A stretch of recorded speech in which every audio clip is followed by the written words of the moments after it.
આ જે દેખાય છે એ ગટરનું પાણી, આ અત્યારે પાણી છે ગટરનું છે. અહીંયા બજારમાં કેટલું ગંદુ પાણી નીકળી છે.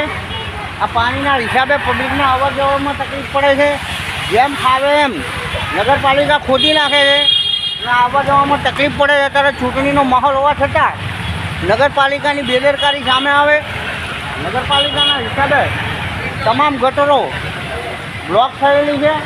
અનેક વખત આ ગટરોને ખોદવામાં આવી, તેમ છતાં આજ સુધીનો કોઈ તટસ્થ નિર્ણય લેવામાં આવેલ નથી. અને આ ગટરો રહસ્ય રીતે ભરાઈ ગયેલ છે.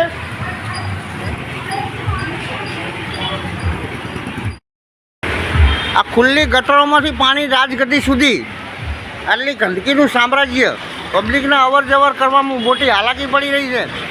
ત્યારે કેટલાય સમયથી આ પબ્લિક આ સહન કરી રહી છે. ત્યારે આ નગરપાલિકાના આવા કોઈ ધ્યાને નહીં આવતા. અત્યારે ચૂંટણીનો માહોલ હોવા છતાં ચૂંટણીના માહોલમાં પણ આ ગંદકીનો માહોલ જોવા મળે છે.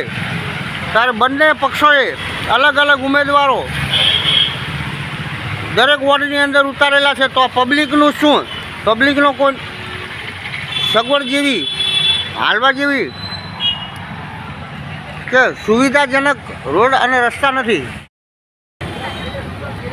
રાધનપુરમાં ગંદકીનું સામ્રાજ્ય, પટણી દરવાજા, ગાંધી ચોક સુધીનો આ પાણીની ગટરોની જે લાઈન નીકળે છે એમાં નગરપાલિકા કોઈ કાર્યવાહી નહીં કરતી. અત્યારે ચૂંટણીનો માહોલ હોવા છતાં પણ આ ગંદકીના સામ્રાજ્યની અંદર પબ્લિકને અવર જવર થઈ રહી છે. આ ગંદકી, અવશ્ય ગંદકીના કારણે અવર જવરમાં તકલીફ.